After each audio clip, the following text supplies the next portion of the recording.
A few months ago I made a video talking about whether Sauron ever did anything good, and as part of that video I talked about how Sauron may have contrasted himself against his enemies to make him come across better to his subjects. In response, someone in my comment section proposed an interesting video idea.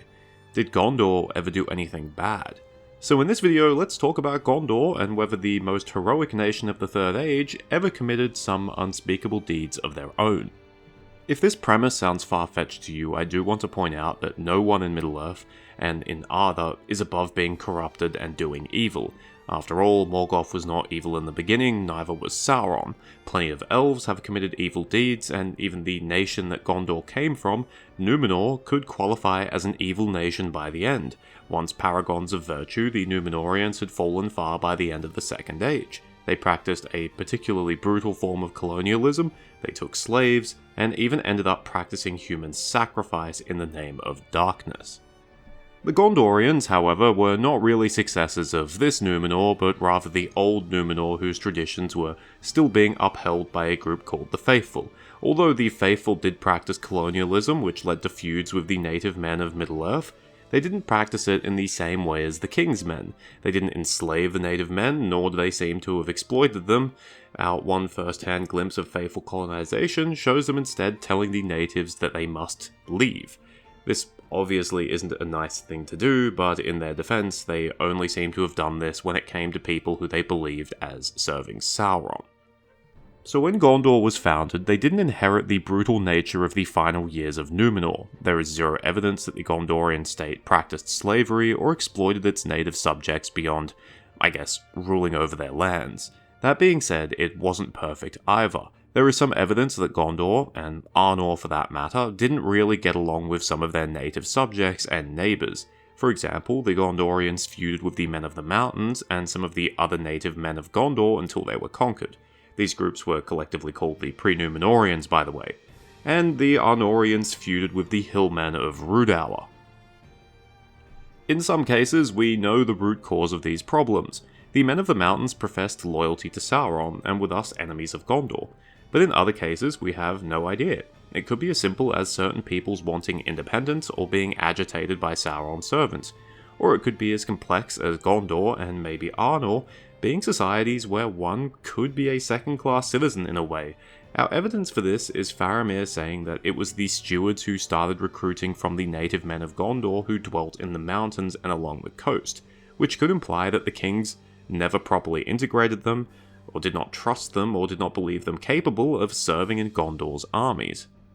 And while not necessarily indicative of a racial class system, it does seem that there was some racism within Gondor.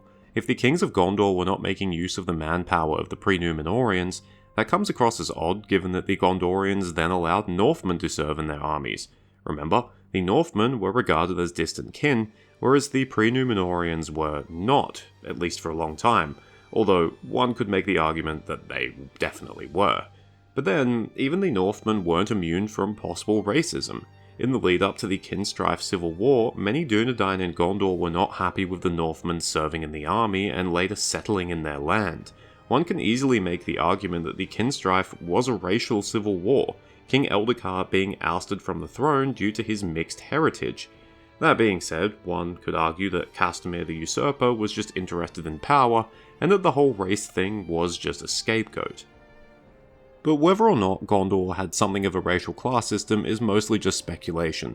If the Dúnedain elite of Gondor were racist or discriminatory against lesser men, it seems to have disappeared over the Third Age as people became more mixed, and the blood of Númenor faded. By the time of the War of the Ring, there is zero indication of any prejudice in Gondorian society, and perhaps the only leftover is that the further inland into Gondor or the further west you go, the poorer and less developed it is. I do want to point out though that even if Gondorians were somewhat racist, at least at one point, it's certainly not exclusive to them. Racism is not a theme that Tolkien focused on, but it undoubtedly did exist in his world, whether it was Caranthir using Dark Elf as a pejorative, the treatment of the petty dwarves, some elves looking down upon men, the Pre-Númenorians driving out the Druedain, the feud between the Dunlendings and the Rohirrim. There's plenty of other examples. True multiculturalism was fairly rare in Middle-earth. Although different peoples often lived happily as neighbours, it wasn't often that they occupied the exact same space. And to be fair to Gondor, it probably was one of the most diverse realms to exist. Late in the Third Age, a Gondorian man could realistically be of Númenorian descent, pre-Númenorian descent, Northman descent, and possibly even Southron descent if his family originally hailed from Harondor or Umbar. In terms of Gondorian foreign policy, things are also a little complex. In almost every instance, Gondor was not the aggressor, whether it be the War of the Last Alliance and the numerous Easterling and Southron invasions over the course of the Third Age. The only war that has a question mark against it is when the Gondorians originally conquered Umbar from the Black Númenorians, leading to a longer war against them and the Haradrim. But we don't know enough to firmly label them as the aggressors here. There does seem to have been some attempt at diplomacy with the Black Númenorians, given King Taranon Falastur's wedding to Baruthiel, so perhaps the attack only happened after diplomacy fell through.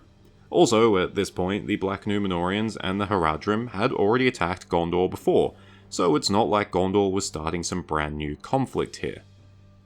These wars don't seem to have necessarily been about glory, wealth, and power either. They did add lots of new territory, but it wasn't exactly just mindless conquest. They conquered up to the Sea of Rune to establish a large buffer zone against the Easterlings, who had already invaded multiple times, and to better support the Northmen of Rhovanion, who were Gondor's allies. In the south, Gondor's goal was Umbar, a city they probably felt they had an ancient claim to as it was founded by the Númenorians.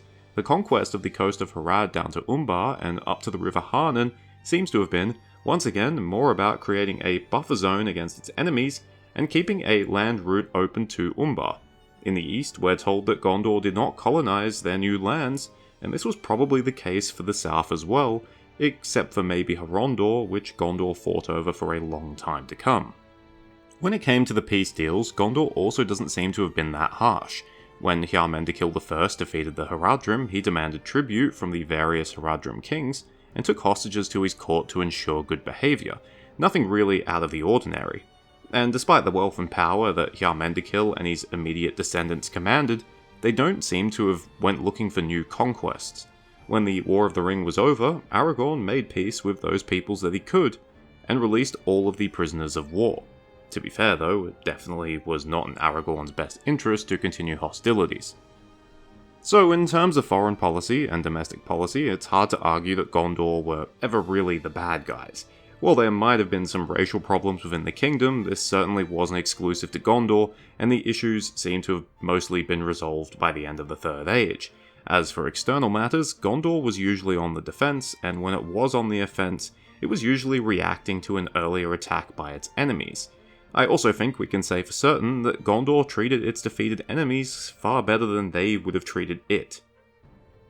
All that being said, just because the state of Gondor most likely didn't engage in anything evil, that doesn't mean that individual Gondorians or groups of Gondorians did not. The impression we get of Gondorians, or the Dunedain that we encounter in the stories, is that of noble, wise, and caring men. And while many of them were like this, likely at a higher rate than other groups of men, there were also assholes. I already mentioned Castamir the Usurper, who started a civil war in Gondor, brutally sacked his own capital city, and even executed the exiled king's son. But one must remember that Castamir didn't act alone. He had supporters, those who were willing to carry out those orders, and those who continued to follow him even after those atrocities had been committed. Many of these supporters would then go on to become the Corsairs of Umbar, who raided their former kingdom and conspired with its enemies. Distrust among Gondor's nobility would lead to even more people defecting to Umbar over the centuries that followed.